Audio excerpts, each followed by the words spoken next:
Hello everyone, आज हम आ गए हैं लेक्चर नंबर 2 पर। हम कर रहे हैं अकाउंटेंसी सब्जेक्ट बीकॉम बीबीए का फर्स्ट ईयर का फर्स्ट सेमेस्टर, जिस पर मैंने लेक्चर नंबर 1 ऑलरेडी अपलोड कर दिया है। उसको जरूर देखिएगा, तभी लेक्चर नंबर 2 पर आ पाए। लास्ट क्लास में यानी कि लेक्चर नंबर 1 में हमने सीखा था अकाउंटिंग क्या होती है। इसको हमने डिटेल में सीखा था। इसकी मैंने आपको जो दोनों डेफिनेशन हैं, चाहे वो ट्रेडिशनल हो या मॉडर्न डेफिनेशन हो, इसके बारे में हमने अच्छे से चर्चा करी थी। और हमने कंक्लूड करा था कि जो अकाउंटिंग है उसका मतलब क्या है। अकाउंटिंग का मतलब है, अकाउंटिंग एक ऐसा प्रोसेस है, accounting is a process of identifying, measuring, recording, classifying, summarising, analysing, interpreting और communicating of financial information to the users. ये जो डेफिनेशन मैंने आपके आगे बोली, यही डेफिनेशन क्लास 11 के स्टूडेंट को भी पढ़नी पड़ती है और बीकॉम के स्टूडेंट को भी पढ़नी पड़ती है। मगर जब डेफिनेशन सामने आती है तो थोड़ा ये हैवी डेफिनेशन लगती है, क्योंकि इसमें इतने सारे टर्म्स आते हैं। इसलिए मैंने एक एक टर्म का आपको मतलब बताया और आपको बाद में पता भी लगा कि हाँ, ये ही डेफिनेशन होनी चाहिए, क्योंकि ये डेफिनेशन लॉजिकल सीक्वेंस में है। इसी को हम अकाउंटिंग कहते हैं। हालांकि थोड़ी देर में हम देखेंगे, थोड़ी देर बाद, कि इसी को हम अकाउंटिंग नहीं कहते हैं। इसमें से कुछ पार्ट बुक कीपिंग का भी होता है, वो भी हम देखेंगे। मगर डेफिनेशन के लिए ये एकदम परफेक्ट डेफिनेशन है कि अकाउंटिंग क्या होती है।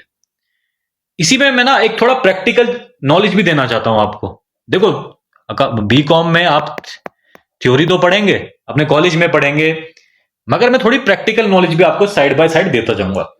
एक बात बताइए, हमने सबसे पहले 2 पॉइंट ये देखे थे, स्टेप्स, आइडेंटिफाइंग और मेजरिंग, कि बिजनेस की ट्रांजैक्शन है या नहीं, ये आइडेंटिफाई किया जाता है। और उसकी में ये भी देखा जाता है कि इस ट्रांजैक्शन में मनी इन्वॉल्व है या नहीं।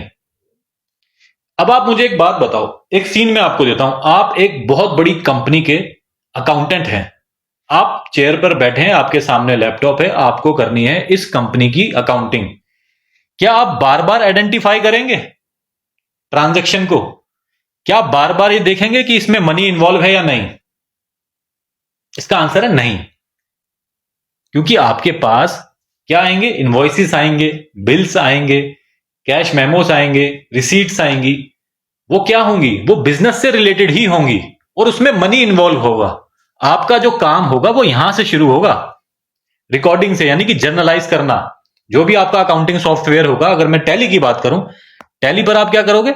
जर्नलाइज कर दोगे, जर्नल एंट्री कर दोगे, जर्नल एंट्री करोगे, बाकी का जो काम है वो टैली अपने आप कर लेगा।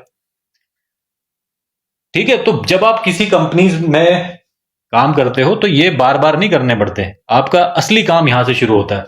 मगर हां, मान लो किसी छोटी फर्म में या फिर किसी सोल प्रोप्राइटर के लिए आप काम कर रहे हो, उसके अकाउंटेंट बन गए आप।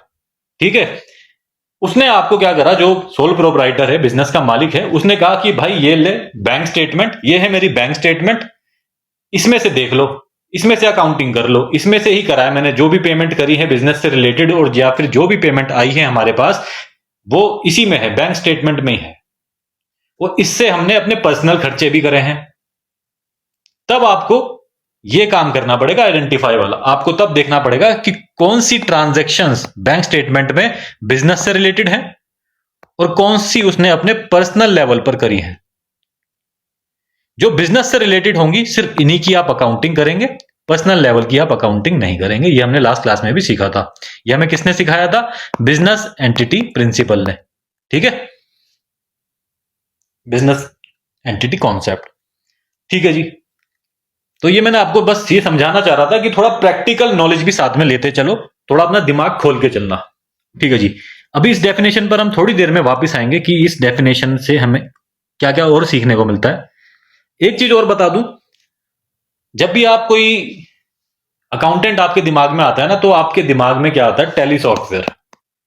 टैली सॉफ्टवेयर आता है और आपके दिमाग में आता है कि हम जर्नल एंट्री पास करते जाएंगे, टैली पर एंट्री पास करते जाएंगे। यही काम है अकाउंटेंट का।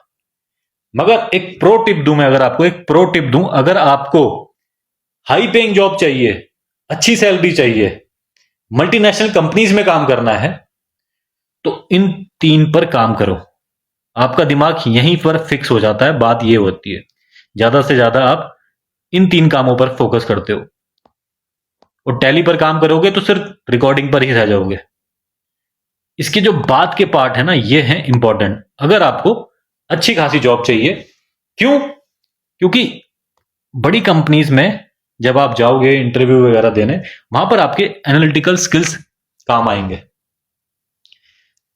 ये तो कोई भी कर लेगा, जो इतने सालों से आप काम करोगे तो रिकॉर्डिंग तो आप कर लोगे, बाकी सॉफ्टवेयर का काम होता है एनालाइज करना, इंटरप्रिटेशन करना, कम्युनिकेशन करना, ये आपको आना चाहिए। ये एक स्किल का काम है। अगर आप इस पर फोकस ज्यादा करेंगे तो आपके मल्टीनेशनल कंपनीज में ना चांसेस बढ़ जाएंगे, अपॉर्चुनिटीज बढ़ जाएंगी। कम्युनिकेशन में बहुत कुछ आता है, आपकी इंग्लिश भी आती है, ईमेल राइटिंग भी आती है, आपको कैसे प्रेजेंटेशन करनी है वो सब आता है। तो इस पर भी फोकस करना, इस पर फोकस करोगे तो इंटरप्रिटेशन पर भी फोकस हो पाएगा अच्छे से। दूसरी बात, एनालाइज भी कर पाओगे। एनालाइज कैसे किया जाता है कि बैलेंस शीट हमें क्या बता रही है। किसी भी कंपनी की बैलेंस शीट आपके सामने आ जाए, आप उसको पढ़ सको कि अच्छा ये बैलेंस शीट हमें ये बता रही है। प्रॉफिट एंड लॉस अकाउंट को भी आप खोल सको, उसको देख सको कि आपको क्या बता रही है। उसको एनालाइज भी करना आना चाहिए, खाली यहीं तक दिमाग मत लगा के रखना, इन पर भी काम करना। ठीक है जी, अब आते हैं, थोड़ा आगे बढ़ते हैं। अकाउंटिंग भी सीखी हमने, अब थोड़ा बुक में क्या लिखा गया है वो भी पढ़ते हैं। सबसे पहले बात करते हैं, ये क्वेश्चन क्या है, accounting as an information system. Accounting information system क्यों है? पहले एक बात बताओ, इंफॉर्मेशन सिस्टम क्या होता है ये भी तो पता होना चाहिए ना, तभी तो बात करेंगे कि अकाउंटिंग को हम इंफॉर्मेशन सिस्टम क्यों मानते हैं। इंफॉर्मेशन सिस्टम का मतलब होता है एक ऐसा सिस्टम जिसमें इनपुट हो, इनपुट को प्रोसेस किया गया हो, उसकी प्रोसेसिंग करी गई हो, और जब प्रोसेसिंग करी जाती है तो कुछ ना कुछ आउटपुट आता है, वहां से कुछ ना कुछ आउटपुट निकलता है। अगर आप कंप्यूटर की बात करें, लैपटॉप की बात करें, आपने जब छोटी क्लास में थे, आप 5th या 6th क्लास में, आपने ये सुना होगा, कंप्यूटर में हम क्या करते हैं, डेटा डालते हैं, रॉ डेटा डालते हैं। ठीक है, कंप्यूटर का क्या काम होता है, प्रोसेस करना, और उस प्रोसेस करने के बाद हमें क्या मिल जाता है, जो भी हमारा आउटकम है, जो हमारा डिजायर गोल है वो मिल जाता है, आउटपुट हमें मिल जाता है। इसलिए कंप्यूटर को हम क्या कहते हैं, इंफॉर्मेशन सिस्टम। तो कहने का मतलब, इंफॉर्मेशन सिस्टम में कुछ ना कुछ इनपुट डाला जाता है और उस इनपुट को प्रोसेस किया जाता है, और उस प्रोसेसिंग करने के बाद हमें कुछ ना कुछ डिजायर गोल मिलता है, कुछ ना कुछ आउटपुट मिलता है। जब ये तीन चीजें मिलती हैं, ये जब तीन चीजें होती हैं किसी सिस्टम में, तो उसको हम इंफॉर्मेशन सिस्टम कहते हैं। ठीक है, आप अपनी बॉडी को ही देख लो, अगर आपको मान लो एक रूम से उठकर दूसरे रूम तक जाना है, ठीक है जी, तो आपके जो ब्रेन है ना वो प्रोसेसिंग का काम करेगा। आपका ब्रेन आपको सिग्नल देगा, आपके बाकी के जो बॉडी के पार्ट्स हैं उनको सिग्नल देगा कि उठकर हमें उस रूम तक जाना है। तो आप उठोगे, चलकर जाओगे, उस रूम तक पहुंचोगे। ब्रेन ने करी प्रोसेसिंग, आप चलकर गए और उस रूम तक पहुंचे, वो बन गया आपका आउटपुट। तो ब्रेन भी हमारा एक तरीके का इंफॉर्मेशन सिस्टम ही होता है। मगर बात तो हमें यह सीखनी है कि अकाउंटिंग क्यों है इंफॉर्मेशन सिस्टम।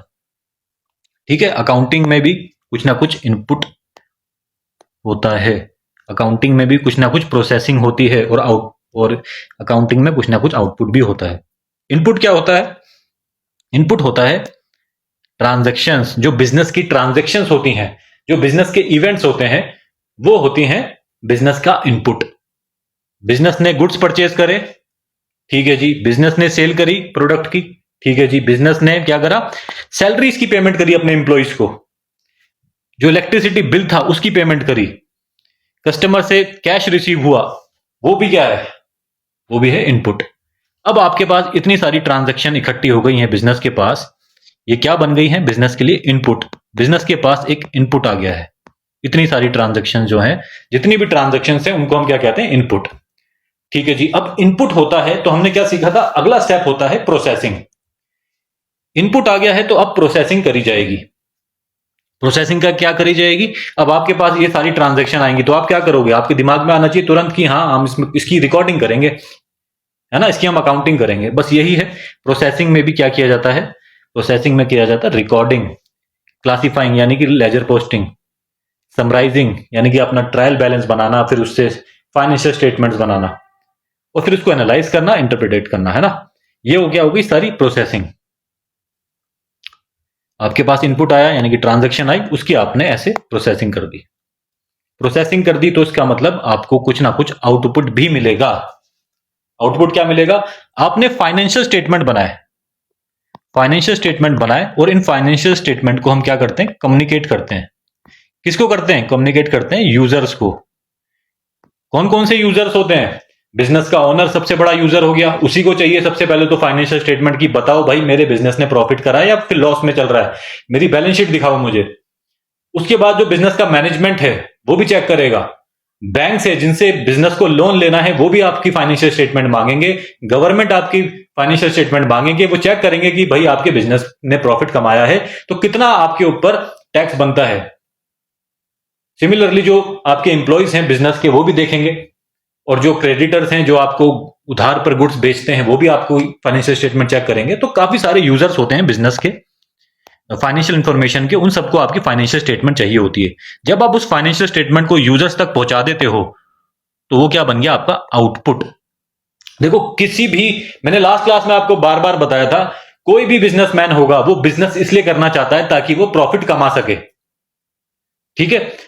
उसको ये बात भी पता है कि हो सकता है कि उसको लॉस भी हो, जरूरी नहीं है कि प्रॉफिट ही कमाए, लॉस भी हो सकता है, ये हर बिजनेसमैन को पता होता है। मगर अल्टीमेट गोल तो यही है ना कि वो प्रॉफिट कमाए, ये उसका एक अल्टीमेट गोल है। अब प्रॉफिट हुआ है या नहीं हुआ है, यहां तक कैसे पहुंचा जाएगा, जब आप उसकी प्रोसेसिंग करेंगे, किसकी, ट्रांजैक्शंस की। जब प्रोसेसिंग हो जाएगी तब आपको पता चल जाएगा कि बिजनेस को प्रॉफिट हुआ है या फिर लॉस हुआ है। आप अपने गोल तक पहुंच जाएंगे, यानी कि आपको आउटपुट मिल जाएगा। ठीक है जी। तो हमने देखा जैसे कि सभी जितने भी इंफॉर्मेशन सिस्टम होते हैं उसमें इनपुट होता है, प्रोसेसिंग होती है, आउटपुट होता है। सिमिलरली अकाउंटिंग भी एक ऐसा सिस्टम है जिसमें इनपुट है, प्रोसेसिंग है और आउटपुट है। तो इसलिए अकाउंटिंग भी क्या बन गया, एक इंफॉर्मेशन सिस्टम बन गया। ठीक है। तो ये जो पीडीएफ है ये मैं अपने टेलीग्राम ग्रुप पर शेयर ऑलरेडी कर चुका हूं, तो आप वहां से जरूर ले लेना और इसको पढ़ना जरूर। बाकी आप अपनी जो बुक्स हैं आपकी कॉलेज की, यूनिवर्सिटीज की, आप उसमें से पढ़ें, और जो मैं पढ़ा रहा हूं इसको भी आप चेक करना। ठीक है जी। तो अगर मैं इस डेफिनेशन पर वापस आऊं जो अभी थोड़ी देर पहले ही हमने पढ़ी थी,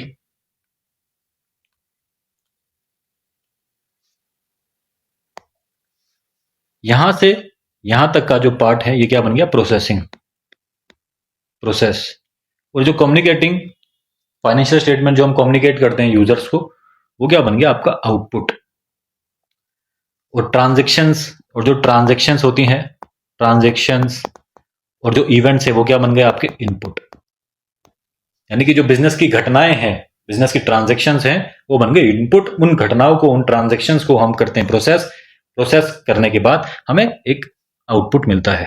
तो इसलिए बिजनेस बन गया आपका इंफॉर्मेशन सिस्टम। ठीक है जी। अब आगे बढ़ते हैं थोड़ा, अब आते हैं थोड़ा मेन मुद्दे पर। लास्ट क्लास में हमने सीखा था अकाउंटिंग क्या होती है। ठीक है, अकाउंटिंग क्या होती है वो हमने सीखा था। क्या सीखा था हमने, अकाउंटिंग में होता है रिकॉर्डिंग करना, क्लासिफिकेशन यानी कि लेजर पोस्टिंग करना, समराइजिंग करना, एनालिसिस करना, इंटरप्रिटेशन करना, फाइनेंशियल रिपोर्ट्स बनाना, डिसीजन मेकिंग। डिसीजन मेकिंग कौन करता है, यूजर्स। मैं पहले स्टेप पर अगर आऊं, रिकॉर्डिंग पर, अकाउंटिंग हमें कहती है कि हम रिकॉर्डिंग करेंगे ट्रांजैक्शंस की। मगर रिकॉर्डिंग कैसे करोगे, दो कंपनी है मान लो, दो कंपनी है, एक कंपनी ए और एक कंपनी बी। इन दोनों ही कंपनीज के पास अपने अपने अकाउंटेंट हैं। अब आप मुझे एक बात बताओ, क्या कंपनी ए का जो अकाउंटेंट है वो अपनी मर्जी से अकाउंटिंग करेगा और जो कंपनी बी का अकाउंटेंट है वो अपनी मर्जी से अकाउंटिंग करेगा, या दोनों के पास सेम फ्रेमवर्क है, सेम फ्रेमवर्क है, यानी कि सेम सेट रूल्स हैं, जो अकाउंटिंग के रूल्स हैं वो दोनों ही कंपनीज के लिए, दोनों ही अकाउंटेंट के लिए सेम है। इसका आंसर है दोनों के लिए ही सेम रूल्स हैं अकाउंटिंग करने के। अब ये रूल्स आते कहां से हैं, ये रूल्स आते हैं अकाउंटेंसी से। कहने का मतलब जो मैं बताना चाह रहा हूं वो ये है कि अकाउंटिंग जो है ना, जब आप करते हैं उसको तो अकाउंटिंग कहते हैं, मगर अकाउंटिंग करनी कैसे है इसके रूल्स क्या होंगे, इसकी प्रिंसिपल्स क्या होंगे, ये कौन प्रोवाइड करता है? ये प्रोवाइड करता है हमें अकाउंटेंसी। ठीक है जी। Many students think accounting and accountancy are same, जो कि ऐसा बिल्कुल नहीं है। बट दे आर, एक second, but they are different. Accountancy is the body of knowledge. Accountancy का मतलब है जो आपको नॉलेज प्रोवाइड करती है, ज्ञान देती है कि अकाउंटिंग कैसे करनी है। That explain the principles, concepts, rules, techniques in accounting. तो जो अकाउंटेंसी है, इसने हमें बताया प्रिंसिपल्स, अकाउंटिंग के प्रिंसिपल्स। आपने प्रिंसिपल्स अगर आपको याद होगा, अगर प्रिंसिपल्स की बात करें जैसे कि बिजनेस एंटिटी, मनी मेजरमेंट, और आपका कॉस्ट का, और रेवेन्यू रिकॉग्निशन, ये सारे क्या हैं? प्रिंसिपल्स हैं। अकाउंटिंग के प्रिंसिपल्स भी होते हैं, कॉन्सेप्ट्स भी होते हैं, रूल्स भी होते हैं। जैसे आपने debit the receiver, credit the giver, है ना, ये सब क्या है? रूल्स हैं अकाउंटिंग के। ये सब कहां से आते हैं? ये सब आते हैं अकाउंटेंसी से। अकाउंटेंसी आपको नॉलेज प्रोवाइड कर रही है, कहने का मतलब कि अकाउंटिंग कैसे करनी है, अकाउंटिंग कैसे करनी है, ये आपको बताती है अकाउंटेंसी। ठीक है जी। जैसे कि रिकॉर्डिंग ट्रांजैक्शन, ट्रांजैक्शन को कैसे रिकॉर्ड करना है, ये हमें कौन बताता है? अकाउंटेंसी के द्वारा पता चलता है। फाइनेंशियल स्टेटमेंट कैसे बनानी है, उसका फॉर्मेट कैसा होगा, बैलेंस शीट का और आपका प्रॉफिट एंड लॉस अकाउंट का फॉर्मेट कैसा होगा, कैसे बनानी है, कौन कौन से रूल्स लगेंगे, किस किन चीजों का ध्यान रखना है, नोट्स टू अकाउंट्स कैसे, किस किस मैटर में नोट्स टू अकाउंट दिखाना जरूरी है, वो सारी की सारी जो नॉलेज है वो हमें अकाउंटेंसी से मिलती है। तो अकाउंटेंसी अगर नहीं होगी तो अकाउंटिंग भी आप नहीं कर पाओगे। ठीक है ना। अकाउंटेंसी ने बताया अकाउंटिंग कैसे करनी है, जब आप अकाउंटिंग करेंगे तो वो अकाउंटिंग हो जाएगी वो।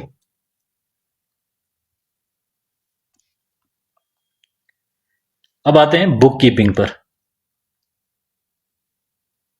देखो, बुक कीपिंग को समझना सबसे आसान है।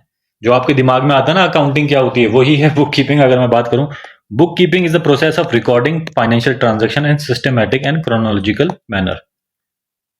It is the first stage of accounting. Book keeping mainly focusing on maintaining proper books of accounts. Unlike accounting, it does not analyse interpret financial information. देखो, जो आपने स्टार्टिंग कर उसमें अकाउंटिंग में जो हमने सीखा था कि आइडेंटिफाई करना ट्रांजेक्शन को, उसको मेजर करना कि इसमें मनी इन्वॉल्व है या नहीं, फिर इसकी हम जर्नल एंट्रीज पास करते हैं और लेजर पोस्टिंग करते हैं, क्लासीफाइंग करते हैं। इतने पार्ट को हम कहते हैं बुक कीपिंग। इसको हम कहते हैं बुक कीपिंग। ठीक है, उस डेफिनेशन पर वापस आते हैं तो ज्यादा अच्छे से समझ में आएगा। ये वो डेफिनेशन है।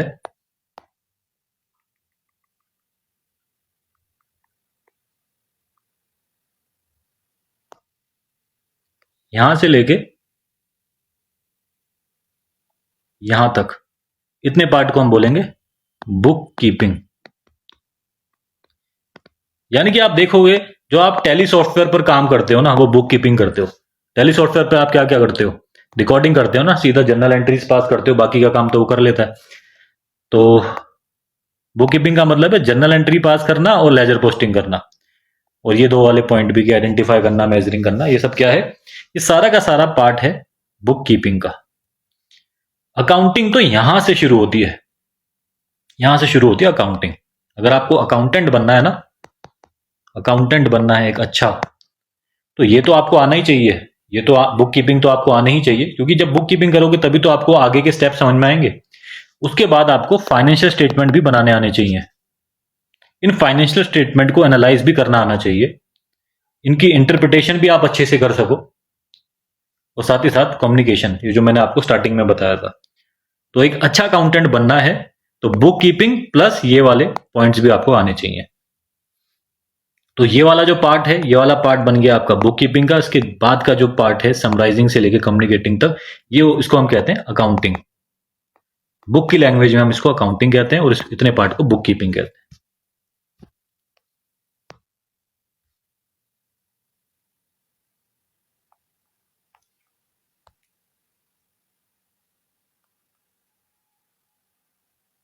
ठीक है जी। तो इस पॉइंट में यही बताया गया था, book keeping is the process of recording करना ट्रांजेक्शन्स की, और उनको सिस्टमेटिकली और क्रोनोलॉजिकल ऑर्डर में रिकॉर्ड करना, यानी कि डेट वाइज जैसी ट्रांजैक्शन हुई डेट वाइज आप उसको रिकॉर्ड करते जाएंगे और लेजर पोस्टिंग उसकी करते जाएंगे, यानी कि अकाउंट्स मेंटेन करते जाएंगे। In first stage of account, इसको हम फर्स्ट स्टेज ऑफ अकाउंटिंग भी कहते हैं, क्योंकि स्टार्टिंग अकाउंट से रिकॉर्डिंग से ही करी जाती है, जो कि बुक कीपिंग का पार्ट होता है। तो अगर आप बुक कीपिंग और अकाउंटिंग का डिफरेंशिएशन करना चाहें, इसमें डिफरेंस देखना चाहें, तो क्या समझ में आएगा आपको? बुक कीपिंग में हम करते हैं recording of financial transactions. Accounting में क्या करते हैं? अकाउंटिंग जो एक्चुअली स्टार्ट होती है वो यहाँ से नहीं, यहाँ से स्टार्ट होती है, समराइजिंग से स्टार्ट होती है। उसके बाद यहाँ पर समराइजिंग आना चाहिए रिकॉर्डिंग की जगह। समराइजिंग के बाद आप उसको एनालाइज करते हो, इंटरप्रेट करते हो, कम्युनिकेट करते हो। इसे फर्स्ट स्टेज कहा जाता है, और ये complete process of financial reporting है। फाइनेंशियल रिपोर्टिंग, अकाउंटिंग को हम क्या कहते हैं? फाइनेंशियल रिपोर्टिंग, जो समराइजिंग से स्टार्ट होती है और कम्युनिकेशन तक जाती है। ये क्लरिकल नेचर की होती है। यहाँ पे क्लरिकल नेचर का मतलब हो गया आपका, है ना, आप जाओगे टैली सॉफ्टवेयर खोलोगे, उसमें एंट्रियां पास करते जाओगे, तो ये थोड़ा मैनुअल टाइप का काम हो जाता है। और जो अकाउंटिंग है उसमें थोड़ा आपको एनालिटिकल स्किल्स भी आपके चाहिए होते हैं, डिसीजन ओरिएंटेड आपके एनालिटिकल स्किल्स इसमें होने चाहिए। आपको पता होना चाहिए कि बैलेंस शीट आपको क्या बता रही है, प्रॉफिट एंड लॉस अकाउंट आपको क्या बता रहा है ना, ताकि आप उसको एनालाइज कर सकें और अपने जो बिजनेस का ओनर है उसको समझा सकें कि हम बिजनेस के लिए क्या क्या आगे कर सकते हैं, बेस्ट डिसीजंस ले सकते हैं। बुक कीपिंग फोकस करती है बुक्स ऑफ अकाउंट्स को मेंटेन करने के लिए, और ये अकाउंटिंग फोकस करती है preparing useful financial information for decision making. ठीक है, आपने साल भर क्या करा?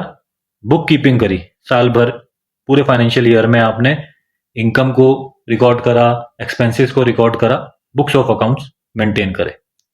उसके बाद काम आता है, काम शुरू होता है अकाउंटिंग का। ईयर एंड होने पर अकाउंटिंग का काम शुरू होता है।